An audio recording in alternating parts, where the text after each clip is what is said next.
Speciality Aditi and Devika और आज मैं आपसे बात करूंगी ऑटिस्टिक बच्चों में चीजों को फेंकने की यानी थ्रोइंग ऑब्जेक्ट्स की टॉपिक पर। थ्रोइंग ऑब्जेक्ट्स की जो बिहेवियर है वो बच्चों में कई कारणों से हो सकते हैं। कभी कभी बच्चे अपनी ज़रूरत को कम्युनिकेट करने के तरीके के रूप में कर सकते हैं या कभी कभी बच्चा जो है वो दूसरों का ध्यान अपनी ओर खींचने के लिए चीज़ों को फेंकता है ताकि लोग उसे अटेंशन दें, या कभी कभी बच्चों की जो इमोशन है या कभी कभी बच्चों की जो इमोशंस है वो पिक पर रहती है तो चीज़ों को वो फेंकने लगता है। और कभी कभी बच्चा गुस्से में भी चीज़ों को फेंकता है या कभी कभी डेली रूटीन में चेंज होने पर भी चीज़ों को फेंकने लगता है, या फिर बच्चा किसी एक्टिविटी को करने से बचने के लिए चीज़ों को फेंकने लगता है, या फिर बच्चे का पुअर सेल्फ रेगुलेशन स्किल्स के कारण भी बच्चे चीज़ों को फेंकने लगते हैं। कभी कभी बच्चा अनप्लेजेंट सिचुएशन से बचने के लिए भी चीज़ों को फेंकता है या मेल्टडाउन होने पर चीज़ों को फेंकता है। और कभी कभी बच्चों में सेंसरी इश्यूज की वजह से होता है, यानी कि बच्चा चीज़ों को फेंक कर सेंसरी इनपुट लेना चाहता है। बहुत सारे बच्चे अवेयर नहीं होते हैं अपनी बॉडी के बारे में, उन्हें समझ ही नहीं होती है कि किसी भी चीज़ को कितने दबाव के साथ पकड़नी है या कितने ज़ोर से फेंकना है।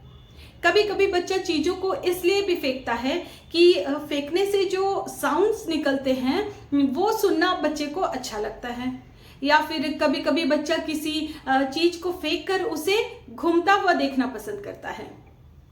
बहुत सारे बच्चे घर के सामानों को या अपने टॉयज को खिड़की से बाहर फेंकता है और उसे नीचे गिरते हुए देखना अच्छा लगता है।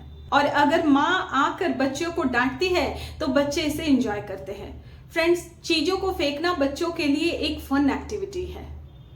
फ्रेंड्स, जब बच्चा हमेशा चीज़ों को फेंकता है, किसी के घर जाकर सामान को फेंकता है या स्कूल में जाकर सामानों को फेंकने लगता है, बाहर किसी पब्लिक प्लेस में या रेस्टोरेंट में जाकर सामान को फेंकने लगता है, तो किसी को भी चोट लग सकती है और ये सोसाइटी में एक्सेप्टेबल भी नहीं होता है।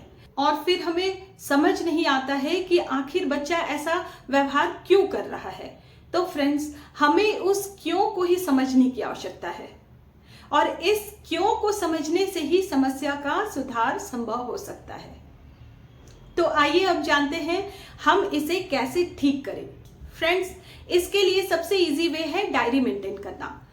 जब हर बार बच्चा गुस्से में चीज़ों को फेंकता है तो हम उसे डायरी में रिकॉर्ड करेंगे। इससे पहले किए गए व्यवहार के बारे में जानकारी मिलती रहेगी, जिससे ट्रिगर्स को डिटरमाइन करने में हमें मदद मिलेगी। इसके अलावा उन एनवायरनमेंट को भी डायरी में लिखेंगे जिससे ये पता चलेगा कि थ्रोइंग बिहेवियर किसी स्पेसिफिक प्लेस में हो रही है या नहीं। दूसरा, आप बच्चे को जॉइंट कंप्रेशंस देंगे। हाथों और पैरों पर जॉइंट कंप्रेशंस की वीडियो मैंने अपलोड की हुई है, मैं डिस्क्रिप्शन बॉक्स पे लिंक डाल दूंगी, आप जाकर वहां देख सकते हैं।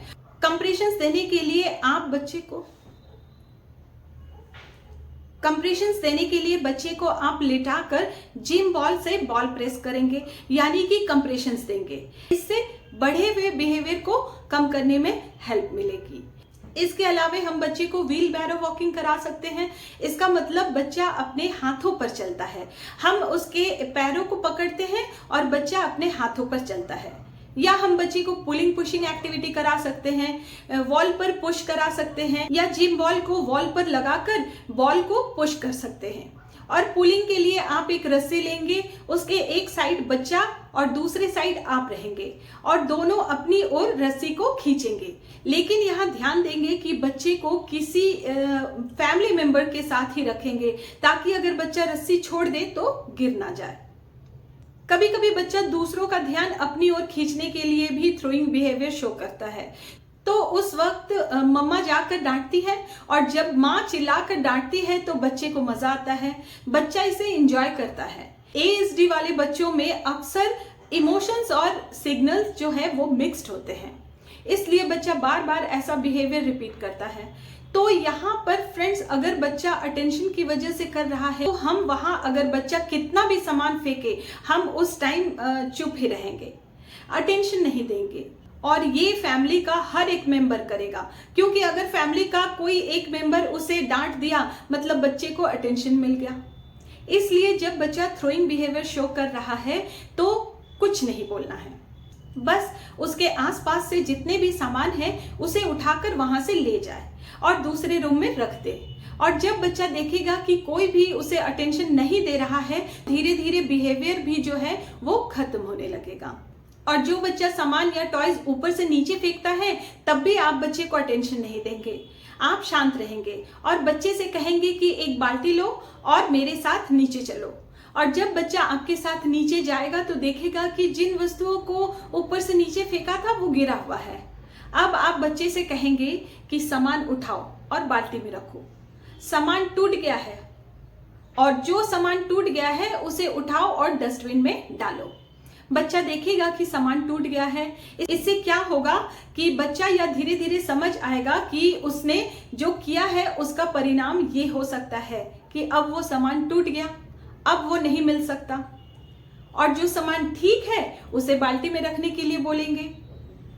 ठीक है फ्रेंड्स, मैं अदिति के साथ भी ऐसा ही करती थी। हालांकि मेरे तो सारे सामान टूट ही जाते थे क्योंकि मेरा घर 6th फ्लोर पे है और खासकर टैब और मोबाइल तो कुछ भी नहीं बचते थे।